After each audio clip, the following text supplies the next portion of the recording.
Hi, my name is Mark, and this is my present story.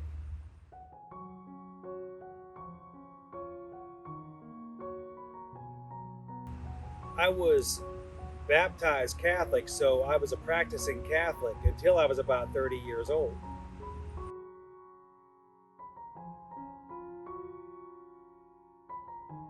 At 30 years old, I decided to stop practicing being a Catholic, decided to start being a Catholic. And what had happened is I had young children at the time, and I really wanted them to have the same faith upbringing that I had had growing up. But I realized I wasn't being the Catholic that my parents were. So I sought out the guidance from a pastor friend of mine, and he basically told me to focus on me and my relationship with Christ. And as I did that, and I started finding that my attention was not on everything around me, it was just on that relationship, I noticed that I was then finally giving my kids the example that I had wanted to provide all along. At the same time, I decided to get involved with my church, and I think that's one of the things that helped me the most was when I decided, instead of being someone who just sat in the bleachers, I wanted to get on the field. So I started getting involved, starting with chaperoning youth retreats, which got me into teaching confirmation, and I taught confirmation for almost 15 years. I was very thorough, so I started with buying the book, The Idiot's Guide to Understanding Catholicism. But I found that it was intriguing for me to read and to learn why we did all these things that we did that nobody ever explained to me. It was, okay, why do we do this? Well, that's what you're supposed to do, was always the answer I got. And when I started understanding our faith and putting an effort into learning more about it, I just continued to get more and more excited, and ultimately it led me to the diaconate program.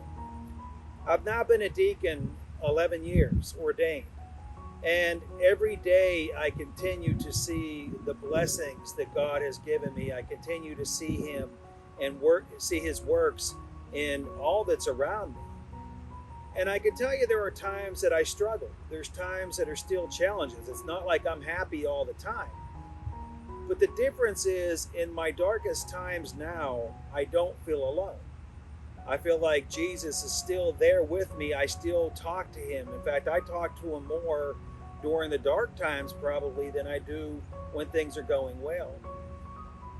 There was a period in my life where when my wife and when our son died, and to see how God worked through others to remind me that He was there.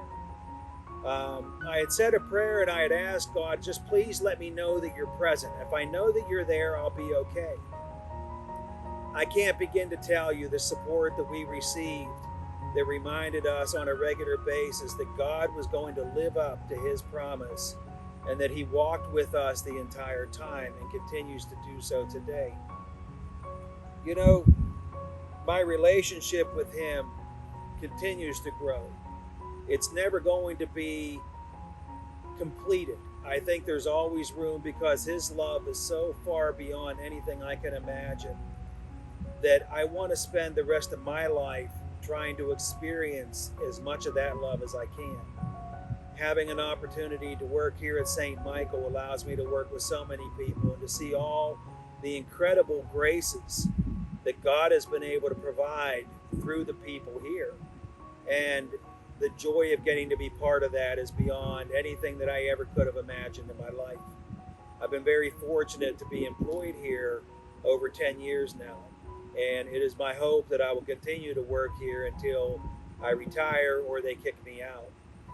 But this is my story, and this is a story that I hope never ends until the day when I get to see God and to face Jesus in heaven.